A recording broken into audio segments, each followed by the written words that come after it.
Oh,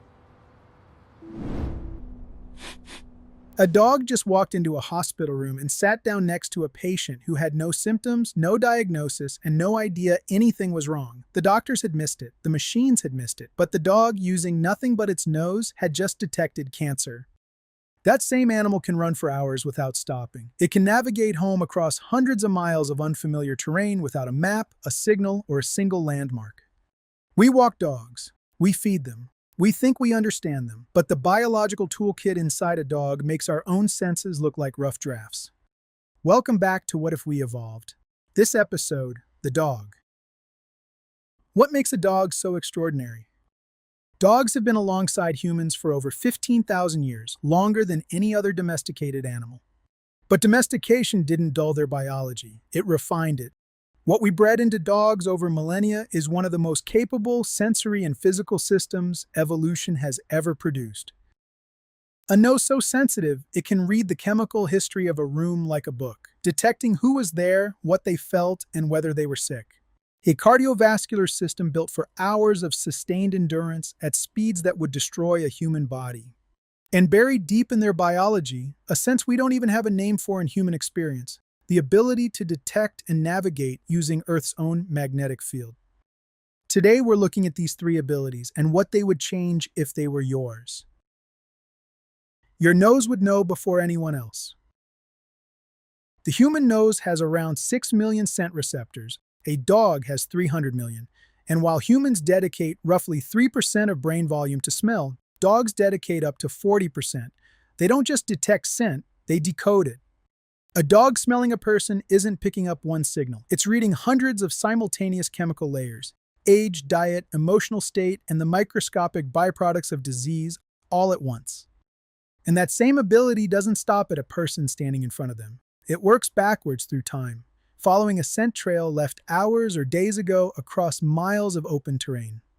Two completely different applications, one extraordinary nose. For medicine, this changes everything. A dog-human could identify the early chemical signatures of cancer, diabetes, and epilepsy through scent alone. No needle, no machine, no waiting room. And in search and rescue, a missing person's scent trail, hours or days old, becomes fully readable. Collapsed buildings, disaster zones, open ocean, none of the environments that currently defeat search teams would be beyond reach. The dog-human nose would be the most powerful forensic tool ever carried inside a human body. Fatigue would be a foreign concept. Humans are actually one of the better endurance animals on the planet, but some dog breeds make us look like we're standing still. A Siberian Husky can run 100 miles in a single day, not in bursts, not with breaks, but continuously, powered by a higher proportion of fatigue-resistant muscle fibers. The result is a body that simply doesn't run out of fuel as fast and doesn't fatigue as fast. For athletes, the difference would be immediate. A marathon runner today begins to break down somewhere around mile 20, the point where the body's fuel runs out and performance starts to collapse. A dog-human running on fatigue-resistant muscle fibers that don't deplete at the same rate simply keeps going. Same distance, same pace, a fraction of the cost to the body. And for professions that demand everything the body has, a nurse on hour 10 of a 12-hour shift, still moving between wards, still sharp, still standing, a dog-human body wouldn't be counting down the hours. The same physical and mental output available at the start of the shift would still be there at the end of it, not surviving the day, owning it. The sense you never knew you were missing. Humans navigate by landmarks, maps, signals, and technology. Take any one of those away, and most of us are lost. Dogs don't have that problem.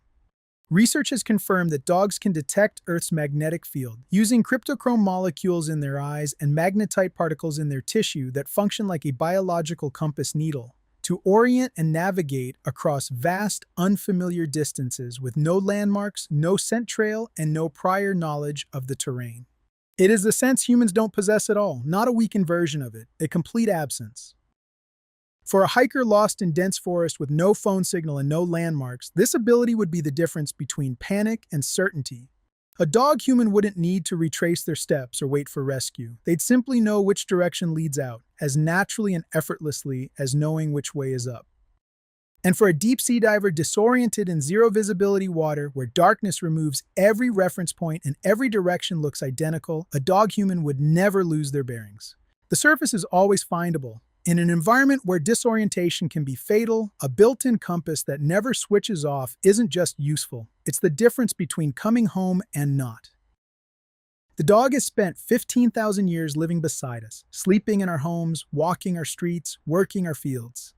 And the entire time, it has been reading a version of the world we cannot access, smelling what we cannot smell, running where we cannot follow, and finding its way home across distances that would leave us completely lost.